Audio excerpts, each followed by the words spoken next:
लेकिन ये क्या, अगले ही पल जुआ उससे अनिका पूरी तरह से शॉक्ड रह गई थी।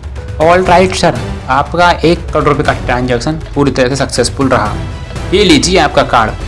होटल मैनेजर ने अपने दोनों हाथों से पूरी रिस्पेक्ट के साथ नक्श का ब्लैक कार्ड उसे लौटा दिया। नक्श ने अपना सिर हिलाया और अपने कार्ड को वापस से अपने वॉलेट में डाल दिया। क्या ट्रांजैक्शन सक्सेसफुल हो गया? ये कैसे हो सकता है? कुछ ऐसे ही सवालों के साथ जो लोग वहां पर बैठे हुए थे नक्श को हमेशा गिरी हुई नज़रों से देखते थे, अब वो लोग भी जलन और कंफ्यूजन की नज़रों से देखने लगे थे। और अनिका को बिलीव नहीं हो रहा था कि ट्रांजैक्शन सक्सेसफुल कैसे हो गया। तुरंत ही अनिका ने नक्श को अपनी ओर खींचते हुए कहा, ये कैसे हो गया? तुम्हारे पास इतना सारा पैसा कहाँ से आया? अरे तुम्हें ये सब जानने की कोई ज़रूरत नहीं है, बस खुशी खुशी तुम पार्टी को एंजॉय करो। नक्श ने अनिका की ओर कहा और कुछ इस तरह मुस्कुराया कि उसके सफ़ेद दांतों की बत्ती सी अब पूरी तरह दिखने लगी थी। नक्श की बात सुनकर अनिका अब पूरी तरह से अपने होठ चबाने लगी और उसके बाद उसने नक्श से कुछ और नहीं पूछा।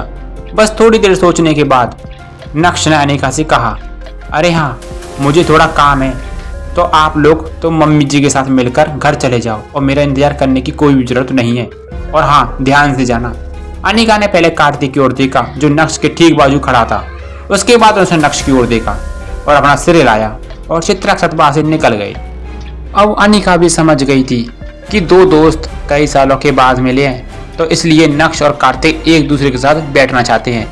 आज भी नक्श ने अनिका और चित्रा को पूरी तरह से एम्ब्रेस होने से बचाया, इसलिए अनिका को नक्श की अब कोई बात मानने में तकलीफ नहीं थी। जावेरी खानदान के बाद बाकी लोगों ने एक एक करके पैसा जमा किया और उसके बाद वो भी पेमेंट करके बाहर निकल गए थे। पूरा बैंक्वेट हॉल अब पूरी तरह से खाली हो गया था, लेकिन 2 दोस्त का याराना तो अभी शुरू हुआ था। कार्तिक पटेल ने अपनी गाड़ी निकाली और दोनों सफर पर निकल पड़े थे। दोनों दोस्त कार में बैठे हुए थे और सफर का मजा ले रहे थे। कार्तिक नक्श को कहीं ले जा रहा था। क्या सेठ जी, हमसे कोई गलती हो गई है क्या? तू इतने समय से सूरत में है और मुझे पता तक नहीं है? कार ड्राइव करते हुए कार्तिक ने कहा। नक्श पास वाली सीट पर ही बैठा हुआ था।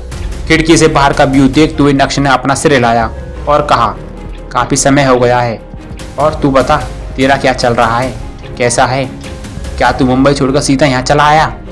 हंसते हुए कार्तिक ने कहा, हाँ तो क्या करता, तूने ही तो कहा था कि मुंबई मेरे लिए सेफ नहीं है। ये ले पैसे और बना अपनी जिंदगी। यार, बाप ने तलाक मारकर बाहर कर दिया, वो अलग बात है कि अब जब मेरा बिजनेस चमक गया है तो बाप भी अपनी लाइन पर आ गया है।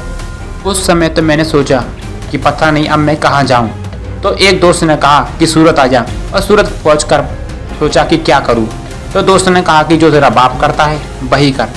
बस बाप के जैसे एक होटल खोला और आज सूरत का सबसे बड़ा स्टार प्राइम होटल तेरे भाई के पास है।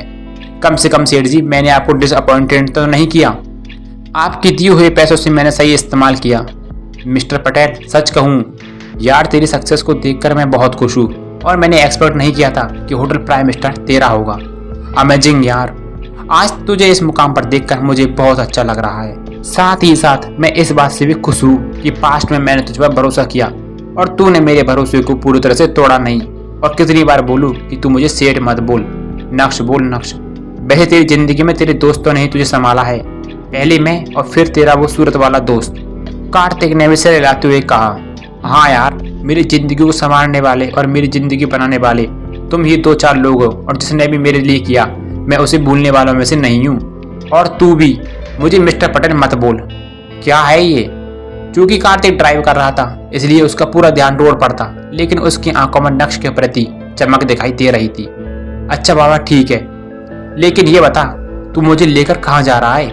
जब नक्श ने देखा कि इतना समय हो गया है और वो अभी डेस्टिनेशन तक नहीं पहुंचे तो नक्श ने कैजुअली कार्तिक से पूछ लिया था, ये सवाल तूने सही किया।